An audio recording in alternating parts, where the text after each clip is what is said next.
Welcome students. इस discussion में हम लोग आगे और बात करेंगे डाइवर्सिटी में। तो डाइवर्सिटी का ये लास्ट डिस्कशन वर्टिब्रेटा के बारे में होगा। वर्टिब्रेटा का हिंदी होता है कशेरुकी, मतलब एक फाइब्रस स्ट्रक्चर ये आने वाला है, यानी कि एनिमेलिया का ये टाइप्स मल्टीसेलुलर होगा और इसके साथ साथ ये फाइब्रस स्ट्रक्चर होगा, यानी कि कशेरुकी वर्टिब्रल कॉलम के साथ होगा। Vertebral column in the sense कि वो अगर सिमेट्री दिखेगा तो वर्टिब्रल कॉलम के अनुसार ही, यानी कि एक रेफरेंस तैयार होगा। यानी कि अगर बैक साइड पे देखें तो रीढ़ का हड्डी जिस तरह से हम लोग को बायलैटरल सिमेट्री करता है, तो वो आपका कहलाएगा वर्टिब्रल कॉलम। तो वर्टिब्रल कॉलम के साथ साथ नर्व कोड भी फीचर में ऐड हो जाएगा वर्टिब्रेटा के अंदर। दूसरा फीचर हो जाएगा नोटोकॉर्ड, जो कि नर्व कोड को ही वो कवर करेगा, यानी कि नोटोकॉर्ड ही संवेदनशीलता को अनुभव करता है। नेक्स्ट है आपका रिस्पिरेशन के लिए गिल्स जैसे थैली का यूज करेंगे, यानी कि कुछ जंतु गिल्स के द्वारा रेस्पिरेशन करते हैं या नोस्ट्रिल्स आगे का सिस्टम होगा श्वसन के लिए। नेक्स्ट है इसमें कैविटीज होंगे, कैविटीज यानी कि सिलोमिक कैविटीज, जो सिलोमेट होता है वो पाए जाएंगे। तो आइए वन बाय वन करके हम लोग इसमें जितने भी जंतु आते हैं डिस्कस करते हैं। पहला आता है मत्स्य।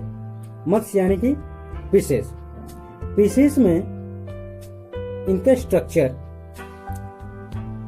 एक बायलैटरल सिमेट्री होते हैं, साथ साथ इनका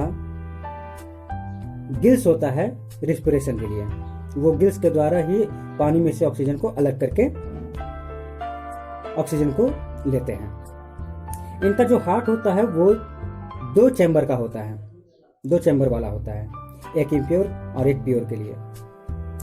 इनका पूरा का पूरा शरीर जितना कि स्केलेटन होता है ये कार्टिलेज से बना होता है, यानी कि ये कार्टिलेज बहुत ही मुलायम हड्डी होता है, ये पहले भी डिस्कस किया जा चुका है।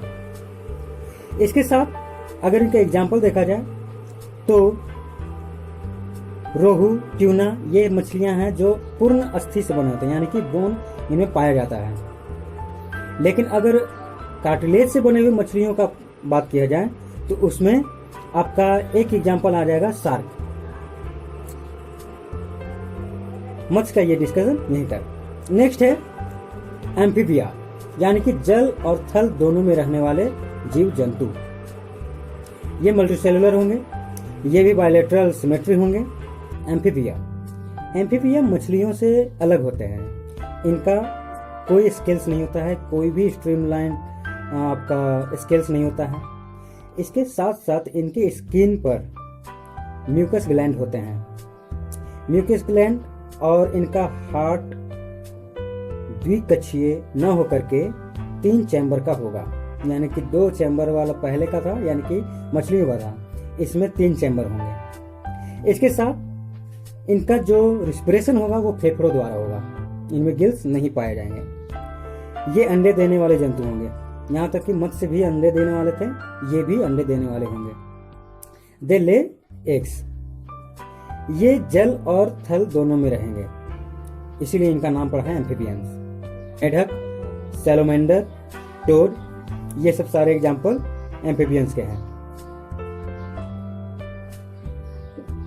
नेक्स्ट है रेप्टाइल्स। रेप्टिलिया के अंतर्गत, यानी कि सरीसृप हम लोग डिस्कशन कर रहे हैं। तो सरीसृप में ये कोल्ड ब्लडेड एनिमल्स होते हैं, कोल्ड ब्लडेड एनिमल्स, और इनके शरीर पर स्ट्रीमलाइन्ड स्केल्स पाए जाएंगे, यानी कि पूरा का पूरा ये स्केल से ढके हुए रहेंगे। इनमें श्वसन यानी कि रिस्पिरेशन फेफड़ों द्वारा होता है, लंग्स इनके खास रेस्पिरेटरी सिस्टम में होंगे जो कि पूरा रिस्पॉन्सिबल होंगे रिस्पिरेशन के लिए। इनमें हार्ट 3 चैम्बर वाले होंगे, लेकिन इन्हीं का एक अपवाद है मगरमच्छ, क्रोकोडाइल, जो कि 4 चैम्बर के होंगे। इसके साथ साथ ये अंडे देने वाले होंगे, जो पहले आपका एम्फीबियंस के जैसा होगा। इसके साथ ये जल में अंडे देने के लिए बाध्य नहीं है, आवश्यकता नहीं है, ये थल में भी दे सकते हैं। उदाहरण टर्टल, स्नेक, क्रोकोडाइल्स। नेक्स्ट है आपका एव्स यानी कि पक्षी जगत। पक्षी जगत में ये आपका वार्म ब्लडेड है, यानी कि इनका खून गर्म हमेशा होता है। इसके साथ ये इनका पैर 2 जोड़ी में पाया जाता है, लेकिन इनका जो 4 लिम्स था, यानी कि जन्म देते समय जब बच्चे के रूप में होते हैं तो इनका 4 लिम्स, इनके पास 4 पैर होते हैं। 2 पैर 2 जोड़ी में तो चलते हैं, एक जोड़ी चलने का काम आता है, दूसरा जोड़ी ये 4 लिम्स कहलाता है, और ये 4 लिम्स आगे जाकर के पंख में तब्दील होते हैं जो कि उड़ने के काम में आते हैं। इनका रिस्पिरेटरी सिस्टम फेफड़े द्वारा संपादन किया जाता है, यानी कि ये फेफड़ा ही रेस्पिरेटरी सिस्टम को कंडक्ट करता है। उदाहरण देखा जाए तो इसमें जितने भी पक्षी हैं वर्ल्ड में सब आ जाएंगे। नेक्स्ट है स्तनपायी यानी कि मैमल्स। मेमेलिया ग्रुप में ये भी वार्म ब्लडेड जंतु आएंगे, ये भी मल्टीसेलुलर होंगे, और इनका जो हार्ट होगा ये 4 चैम्बर वाले होंगे। 4 चैम्बर वाले के साथ साथ इनमें इनके स्किन पर बाल, स्वेट ग्लैंड और ऑयल ग्लैंड पाए जाएंगे। ये जनरली शिशुओं को जन्म देते हैं, लेकिन कुछ जंतु अंडे देने वाले भी होंगे, जैसे एकिडना और प्लेटिपस। ये 2 ऐसे जंतु हैं जो कि अंडे देते हैं।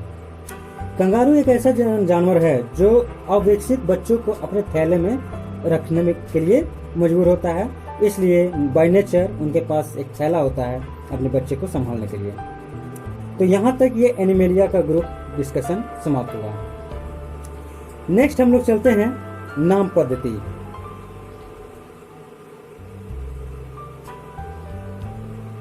जीवों का जो क्लासिफिकेशन है, हर जीवों का एक ग्रुप में क्लासिफिकेशन अब हो चुका, लेकिन इनका एक नाम होना चाहिए ताकि वो आइडेंटिफिकेशन अच्छे से किया जा सके उनका। इन्हीं आइडेंटिफिकेशन के चलते नाम पद्धति को डेवलप किया गया, और ये धीरे धीरे करके एक कॉमन वे तैयार किया गया जिसे सारे संसार में लोग फॉलो करते हैं और इसी नाम से जाने जाएंगे। जैसे मानव के लिए होमो सेपियंस, होमो उनका जीनस हो गया और सेपियंस उनका स्पीसीज हो गया, दोनों मिला करके एक खास नाम हो गया होमो सेपियंस। अगर नाम पद्धति का हम लोग इतिहास देखें तो ये 18वीं शताब्दी से चालू हो गया था, जो कि सबसे पहले कैरोलस लिनियस के द्वारा सबसे पहले इजाद किया गया।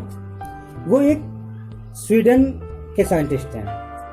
उन्होंने नाम पद्धति को इतने अच्छे से अपनी सिस्टमा बुक में एक्सप्लेन किया, उन्हीं का देन है कि ये नाम पद्धति का आधार उन्हीं के बुक से, सिस्टमा बुक से लिया गया और आज उन्हीं को फॉलो किया जाता है। वो अपने मालिक के बगीचे से ही बहुत सारे तरह का डाइवर्सिटी देखे, अपने बागीचे में फूल पौधे को देख करके, जिनमें सेम क्राइटेरिया रहा उनको अलग क्लासिफाई किए, जिनमें अलग अलग क्राइटेरिया रहा, जैसा सिमिलरिटी रहा वैसा उन्होंने क्लासिफिकेशन किया, और सबका नाम भी उन्होंने किया। हम लोग नाम पद्धति में सबसे पहले जीनस, उसके बाद स्पीसीज को लेते हैं। जीनस का जो भी वर्ड आएगा उसका फर्स्ट लेटर कैपिटल में लिखा जाएगा, उसके बाद सेपियंस यानी कि स्पीसीज आपका स्मॉल लेटर में लिखा जाएगा, और दोनों मिला करके एक वर्ड हो जाएगा। जब हम लोग लिखेंगे हाथ से तो उसको अंडरलाइन वे में लिखेंगे, लेकिन जब प्रिंटेड वे में लिखेंगे तो उसको इटैलिक फॉर्म में लिखेंगे। यही नाम पद्धति फॉलो किया जाता है आज पूरे वर्ल्ड में। तो आई होप कि ये डिस्कशन आप लोग के लिए ज़्यादा यूजफुल होगा। Thank you.